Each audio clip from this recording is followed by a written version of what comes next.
Hi ළමයි ඔයාලට කොහොමද? Welcome to my channel. ඉතින් මම අද vlog එකෙන් ගෙනාවේ මගේ දවස් දෙකක field visit එක ගැන.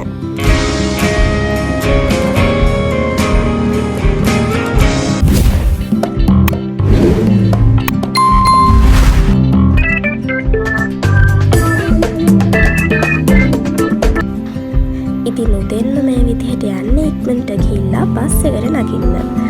ගොඩක් වෙලාව තියෙනවා කියලා හිතුවත් මගේ යාළුවයි බස් එකටම අඩු වෙලා හිටියේ මගේ යාළුවා. ඒ කියන්නේ මනේ මායි විතරයි.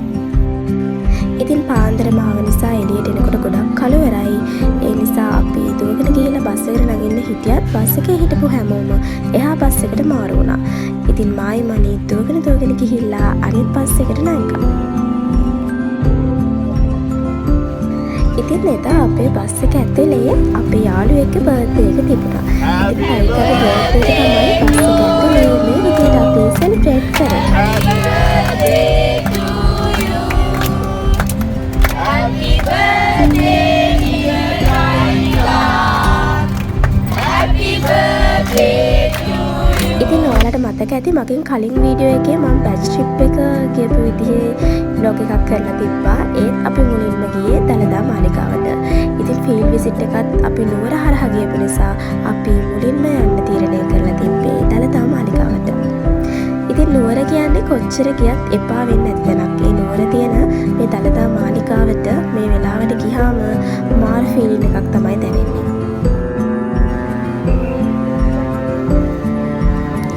ඉතින් උදෙන්ම අපි මාලිගාවට ගියේ. මාලිගාවේ අපි ගොඩක් වෙලා හිටියා. ෆොටෝස් ගැහුවා. මොකද බැච් 3ක්ම ආපු නිසා 100ක් වගේ පිරිසක් හිටියා. ඉතින් වෙනම ගෲප් ෆොටෝස් ගත්තා. මේ දේවල් කරද්දී ගොඩක් වෙලාව ගියා අපිට දැනුණවත් නැති විදියට.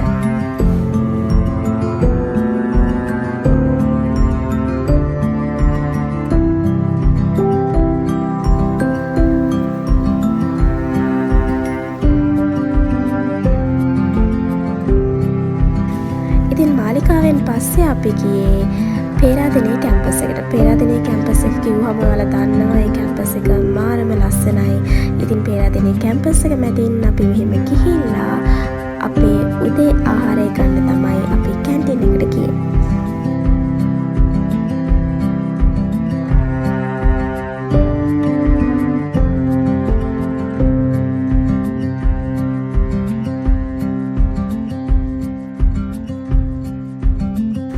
ඉතින් දැන් අපි යන්නේ මහියංගනේ.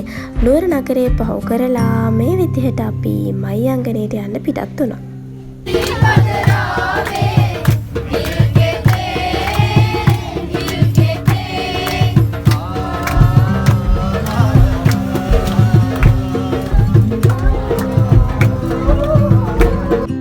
ඒ යන පාර මාර ලස්සනයි.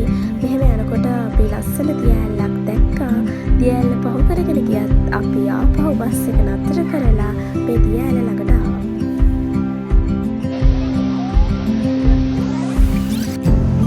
ඉතින් ඔයාලා දන්නවනේ මහියංගනේ අද තමයි 18 වංකුව හම්බෙන්නේ. ඉතින් ඔයාලා දකින්න මේ 18 වංකුව පහු කරගෙන යන විදිහ.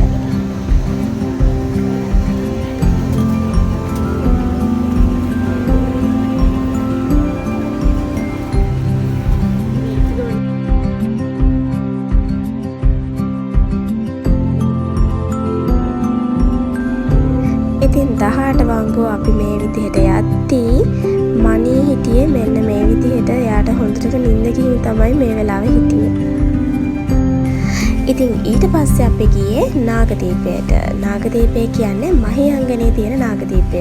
ගොඩක් වෙලාවට ඔයාලා දන්නේ නැතුව ඇති මහියංගනේත් නාගදීපයක් තියෙනවා කියලා. මොකද මන් දැනගත්තෙත් එදා තමයි. ඉතින් අපි මේ මහියංගනේ තියෙන නාගදීපයට යනකොට ගොඩක් කළුවර වෙලා තිබ්බේ. හවස 6:00 වගේ වෙනකොට තමයි අපි මෙතනට ගියේ. ඉතින් එදාරෑ අපි නතර වුණත් මහියංගනේම තැනක. මේ විදිහට අපි එදාරෑ ගොඩක් විනෝද වුණා.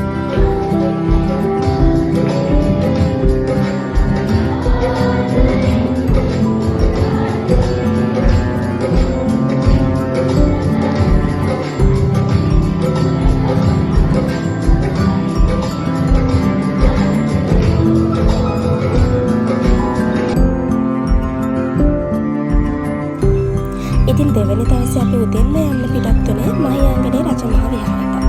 කලින් මම මහියංගනේ ඇවිල්ලා තිබ්බත් මේ රජමහා විහාරෙන්න යන්න බැරුණා. ඉතින් අද තමයි මම පළවෙනි වතාවට මේ මහියංගනේ රජමහා විහාරයට යන්නේ. ඉතින් ඊට පස්සේ අපි ගියේ දපාන ආදිවාසී ගම්මානයට. ආදිවාසී ජනතාවගේ වර්තමාන තත්ත්වය, ඔවුන්ගේ හැසිරීම් රටා, ඔවුන්ගේ තොරතුරු හොයන්න තමයි අපි දැන් මේ පිටත් වෙන්නේ.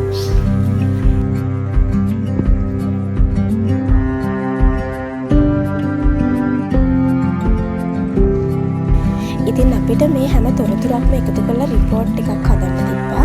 ඉතින් ඒ නිසා අපිට පැය කාල සීමාවක් දුන්නා. ඒ කාල සීමාව ඇතුළත අපි මේ දේවල් නිරීක්ෂණය කරලා තොරතුරු ගොඩක් අපේ දැනුමට එකතු කරගත්තා.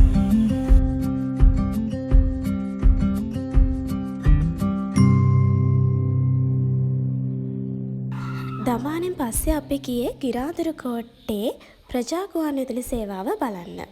ඉතින් අපි දවල් ආහාරය ගත්තෙත් එතනදිම තමයි.